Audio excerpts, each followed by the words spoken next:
నమస్తే జగదేవ్ గారు, welcome to icon politics. నమస్తే నిహాల్. సార్, ఇప్పుడు మన చంద్రబాబు నాయుడు గారు ఈరోజు కలెక్టర్స్ మీటింగ్ పెట్టారు. మొత్తము సూపర్ సిక్స్ సంబంధించింది.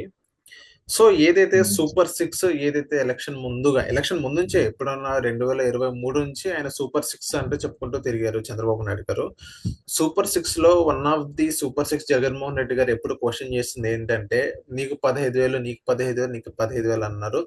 దానికి కూడా ఈ రోజు చంద్రబాబు నాయుడు గారు క్లారిటీ ఇచ్చారు. ఏదైతే వచ్చే జూన్ మాసానికి స్కూల్ స్టార్ట్ అయ్యేటప్పటికి అందరికి పంపించింది, ఎంతమంది పిల్లలు ఉంటే అందరికి పబ్లిష్ చేసింది అని అన్నారు. నెక్స్ట్ ఏదైతే జగన్మోహన్ రెడ్డి గారు చేయని పని ఏదైతే ఉందో, మెగా డిఎస్సి జగన్మోహన్ రెడ్డి గారు ఎప్పుడైతే రిలీజ్ చేస్తారని చెప్పి రిలీజ్ చేయలేదో, అప్పుడు నెక్స్ట్ వెంటనే చంద్రబాబు నాయుడు గారు అందిపుచ్చుకొని మెగా డిఎస్సి అనేది నేను వచ్చి రాగానే నేను రిలీజ్ చేస్తామని చెప్పడం జరిగింది. వచ్చి 1 year లోపు కొన్ని సవరణ అటు ఇటు అడ్జస్ట్మెంట్ అంటే ఒక 2-3 months అటు ఇటు ఫ్లక్చువేట్ అయినప్పటికీ కూడా మెగా డిఎస్సి అనేది 16,000 చిల్లర ఉద్యోగాలు అనేది రిలీజ్ చేయబోతున్నారు రేపు ఏప్రిల్ నాటికి. ఇంకో మంచి ఒక గుడ్ న్యూస్ ఏంటంటే, నెక్స్ట్ జూన్ స్కూల్ ఓపెనింగ్ అప్పటికి ఎవరైతే ఈ మెగా డిఎస్సి సంబంధించిన టీచర్స్ అందరూ వాళ్ళ స్కూల్లో జాయిన్ అయిపోవాలి. ఈవెన్ ట్రైనింగ్ పీరియడ్ కూడా కంప్లీట్ అయ్యి వాళ్ళ ఉద్యోగాలు జాయిన్ అవ్వాలని ఆర్డర్స్ అనేది పాస్ చేయడం జరిగింది. సో ఈ పరిణామాలు చూస్తున్న తర్వాత మీకు ఏమనిపించింది సార్? ఇట్స్ ఏ మంచి ప్రభుత్వం మీకు అనిపించింది ట్యాగ్ లైన్ అనేది? డిఎస్సి ఏదైతే నోటిఫికేషన్ రిలీజ్ చేస్తామని విద్యాశాఖ మంత్రి లోకేష్ గారు కూడా అనౌన్స్ చేశారు. దాని మీద ముఖ్యమంత్రి చంద్రబాబు నాయుడు గారు పునరుద్ఘాటించారు. అయితే మెగా డిఎస్సి అనేది ఆ, మీరు సూపర్ సిక్స్ అన్ని ఒకవైపు అయితే ఇదొక్కటి ఒకవైపు. ఎందుకంటే ఇది చాలా బిగ్గెస్ట్ టాస్క్ గవర్నమెంట్ కి. ఒకటి ఉద్యోగ వృద్ధి, రెండోది ప్రభుత్వ పాఠశాలను గాడిన పెట్టడం, మూడోది పిల్లలకు సంబంధించిన మంచి విద్య. అంటే ఏ ప్రభుత్వం అయినా సక్రమంగా నడవాలంటే ప్రధానంగా చేయాల్సినవి విద్య, వైద్యం. ఈ రెండు చాలా కీలకమైన అంశాలు. సో వైద్యంది ఎలాగూ కొన్ని ఈ ఏదైతే ముందు నుంచి ఆరోగ్యశ్రీ పథకాలు కానీ ఏవైతే ఉన్నాయో వాటన్నిటిని కూడా కంటిన్యూ చేస్తూనే ఉన్నారు. సో విద్యని సరైనది అంటించాలంటే ప్రభుత్వ పాఠశాలల్లో, ప్రస్తుత ప్రైవేటు పాఠశాలల్లో ఫీజులు బాగా పెరుగుతున్న నేపథ్యంలో ప్రభుత్వ పాఠశాలలు బాగా చేసుకోవాలని ఒక కాన్సెప్ట్. మరోవైపు జగన్మోహన్ రెడ్డి ఏం చేశారు? మెగా డిఎస్సి అని చెప్తూనే అట్లా చెప్పి ఓట్లు ఇప్పించుకొని 2019 ముందు నెక్స్ట్ ఒకటి రెండు తరగతుల వరకు కేజీ కిండర్ గార్డెన్ గాను ఉంచేసి, మూడో తరగతి నుంచి 10th క్లాస్ వరకు హై స్కూల్ కి షిఫ్ట్ చేశారు. ఎప్పుడు షిఫ్ట్ చేశాడు అది? నాడు నేడు అని స్కూల్స్ కట్టిన తర్వాత షిఫ్ట్ చేశాడు. ముందే షిఫ్ట్ చేస్తే కొన్ని స్కూల్స్ కి, అంటే ఎలిమెంటరీ స్కూల్స్ కి కొత్త బిల్డింగ్స్, కొత్త రూమ్స్ కట్టాల్సిన అవసరం వచ్చి ఉండేది కాదు. సో అంటే అక్కడ కూడా కాంట్రాక్ట్ ద్వారా కొన్ని ఆమ్యాలు అయిపోయాయి, అది పక్కన పెట్టారు. సో ఇప్పుడు అప్పటి నుంచి కూడా ఈయన 1-2 తరగతులకి ఒక స్కూలు, 3 నుంచి 10th వరకు ఒక స్కూలు, ఈయన డిఎస్సి తీస్తాడేమో అనుకున్నారు కానీ తీయలేదు. ఉద్యోగులకి 1వ తేదీ వదిలేండి, 4-5 తేదీల్లోనే జీతాలు ఇస్తే చాలురా బాబు అనుకున్న పరిస్థితి ఉండేది. సో అది ఇప్పుడు అధిగమించింది. కూటమి ప్రభుత్వం వచ్చిన ఫస్ట్ కన్సర్న్ ఏంటంటే 1-2 తేదీల్లోనే ఉద్యోగులందరికీ జీతాలు, పెన్షన్లు వేసేసారు. వేసేసినా కూడా అంటే మనిషికి తృప్తి అనేది ఉండదు కదా, అది ఉండదు కదా. వీళ్ళు ఎలా కాన్సెప్ట్, ఉద్యోగులందరూ ఏం చేశారంటే మా పాత బకాయిలు, పెండింగ్ బకాయిలు చెల్లించండి అని చెప్పి చంద్రబాబు నాయుడు గారి మీదకి పేక మీద కట్టబెట్టినట్టుగా పెట్టారు. ఒక విధంగా అలాగే అనుకోవచ్చు. సో అలా అనుకున్నారు కాబట్టే వాళ్ళు మా డిఏలు, మా పెండింగ్లు, పిఆర్సీ కూడా అవ్వలేదు అనుకున్నారు కాబట్టి మొత్తం మీద 30,000 కోట్ల బకాయిల్లో మొదటి విడతగా చంద్రబాబు నాయుడు గారి ప్రభుత్వం 6,200 కోట్లు అయితే రిలీజ్ చేసింది. నిన్న ఉదయం, నిన్న మధ్యాహ్నం సైన్ కూడా చేశారు. సో ఉద్యోగుల వరకు ఏదైతే మాట ఇచ్చుకున్నారో, ఉద్యోగుల్ని సంతృప్తి పరుస్తాం అనుకున్నారో అది సాటిస్ఫై చేసేసారు. ఇకపోతే నిరుద్యోగ వృత్తి ఇచ్చే కన్నా నిరుద్యోగుల్ని వాళ్ళకి పనికి ఆహార పథకము, అవకాశాలు, ఉద్యోగాలు కల్పించాలి. కాబట్టి ఇప్పుడు అమరావతిని ఎస్టాబ్లిష్ చేస్తున్నారు, ఫైనాన్స్ క్యాపిటల్ గా రెడీ చేస్తున్న నేపథ్యంలో ప్రైవేట్ సెక్టర్ ఒక్కొక్కటి వస్తుంది. మొన్న అశోక్ లేలాండ్ మన లోకేష్ గారు ఓపెన్ చేశారు. సో అట్లాంటివి ఇంకా ఓపెన్ అవ్వాలి. బట్ ఎవరైతే గ్రాడ్యుయేషన్ అయిపోయి, పోస్ట్ గ్రాడ్యుయేషన్ అయిపోయి ఎడ్యుకేషన్ పరంగా డిఎడ్ కానీ బిఈడి కానీ ఎంఈడి కానీ చేసిన వాళ్ళు ఉన్నారు. వాళ్ళు టీచర్ పోస్టుల కోసం ఆర్తిగా ఎదురు చూస్తున్నారు. సో మీరు అన్నట్టు ఎన్నికల ముందు సూపర్ సిక్స్ లో ఒకటైన మెగా డిఎస్సి ఏదైతే ఉందో మా ప్రభుత్వం లాగానే చేస్తామని దాని మీద ఒక కమిటీ వేశారండి. ఇప్పుడు ఏదైతే లోకేష్ గారు అనౌన్స్ చేశారో చంద్రబాబు నాయుడు గారు కూడా 16,234 టీచర్ పోస్టుల భర్తీకి మెగా డిఎస్సి ఏదైతే అంటున్నారో దానికి సంబంధించి ఒక కమిషన్ ఎందుకు వేశారు కమిషన్ అంటే ఇంతవరకు ఎన్ని డిఎస్సీలు వచ్చినా ఏదో ఒక మెలిక పెట్టారు. ఇప్పుడు మొన్న 98 డిఎస్సి వాళ్ళకి మొన్న ప్రభుత్వంలో ఇచ్చారు. అప్పుడెప్పుడో 98లో కొంత మెలిక పెట్టి ఆపేశారు. తర్వాత 2008లో ఒక డిఎస్సి వచ్చింది.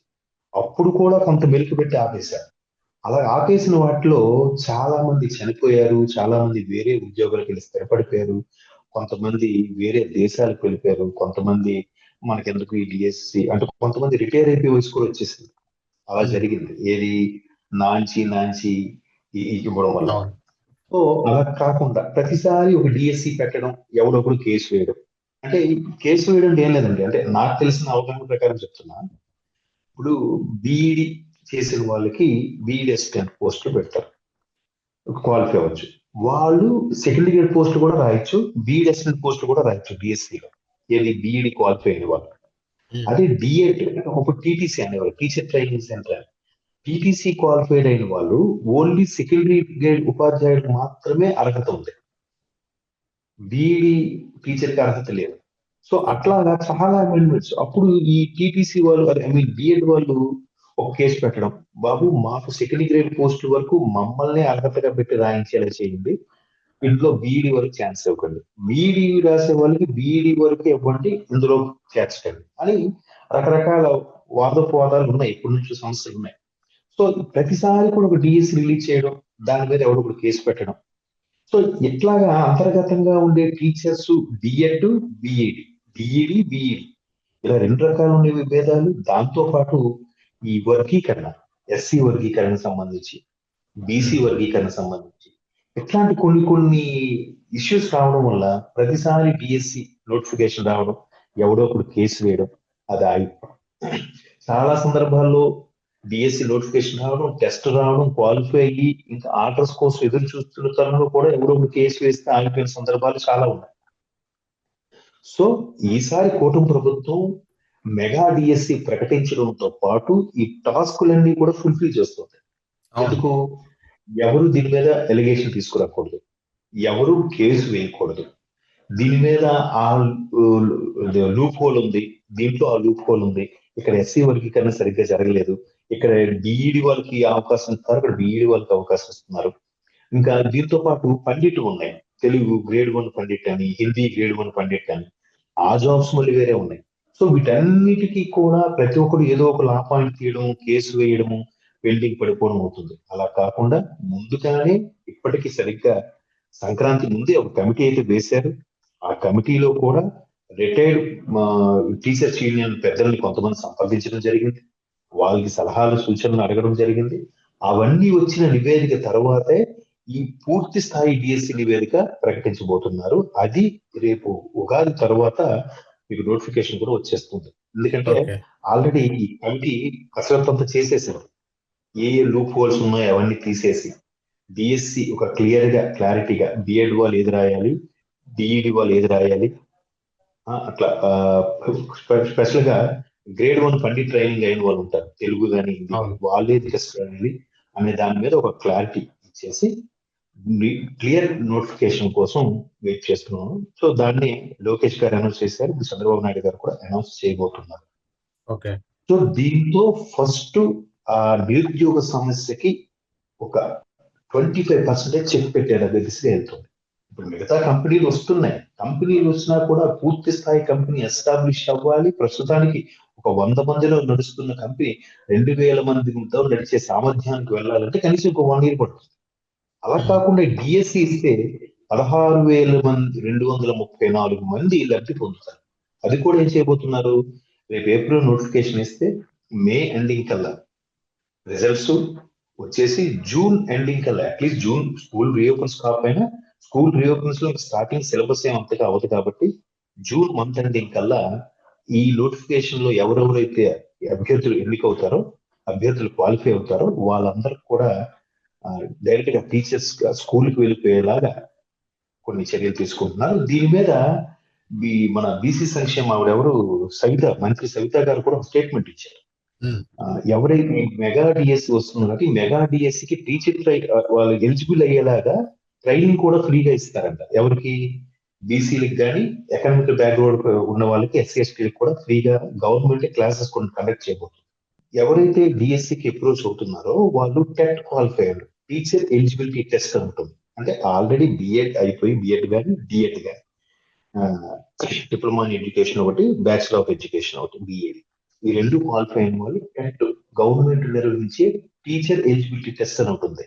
ఆ టెట్ కూడా క్వాలిఫై అయిన వాళ్ళకి ఆంధ్రప్రదేశ్ ప్రభుత్వం డిఎస్సికి అప్రోచ్ కి సంబంధించిన కోచింగ్ కూడా ఇవ్వడానికి సిద్ధంగా ఉంది ఫ్రీగా. సో అంటే వాళ్ళు ఆల్రెడీ డిసైడ్ అయిపోయారు కాబట్టి మెగా డిఎస్సి ఒక విధంగా మెగా జాబ్ మేళా ప్రకటిస్తున్నారు కాబట్టి దానికి ఒక కమిటీ వేశారు.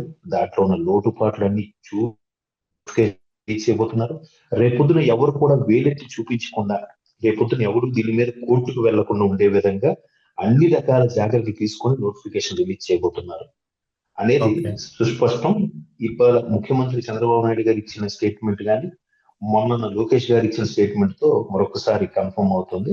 నిజంగా మీరు అన్నట్టు సూపర్ 6 లో ఇది కానీ జరిగితే ఆల్మోస్ట్ ఆల్ సగం ఫుల్ఫిల్ చేసినట్టే. ఎందుకంటే విద్య మీద పూర్తిగా కాన్సన్ట్రేషన్, పిల్లల భవిష్యత్తు గురించి ఆలోచించడం, నిరుద్యోగంకి అవకాశం నిరుద్యోగం లేకుండా ఉద్యోగం అవకాశం కల్పించడం, ఇవన్నీ కూడా అది కానైతే కూటమి ప్రభుత్వం ఆల్మోస్ట్ ఆల్ 50% సక్సీడ్ అయిపోయినట్టే నాకు అనిపించిన ప్రకారం. ఎందుకంటే డిఎస్సి ప్రకటిస్తారని చెప్పి దసరా టైంలో ఎట్లాగో చెప్పారు, దసరా తర్వాత. సో అది ఇప్పుడు ఉగాదికి నోటిఫికేషన్ కూడా రిలీజ్ చేసేస్తున్నారు.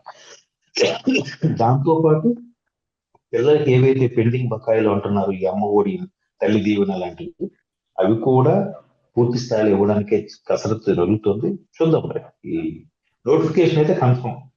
మిగతా గురించి నెక్స్ట్ మళ్ళీ గవర్నమెంట్ ఇచ్చిన నోటిఫికేషన్ దాన్ని బట్టి మాట్లాడుకుంటాం. Okay. So thank you sir, my pan politics వచ్చినందుకు.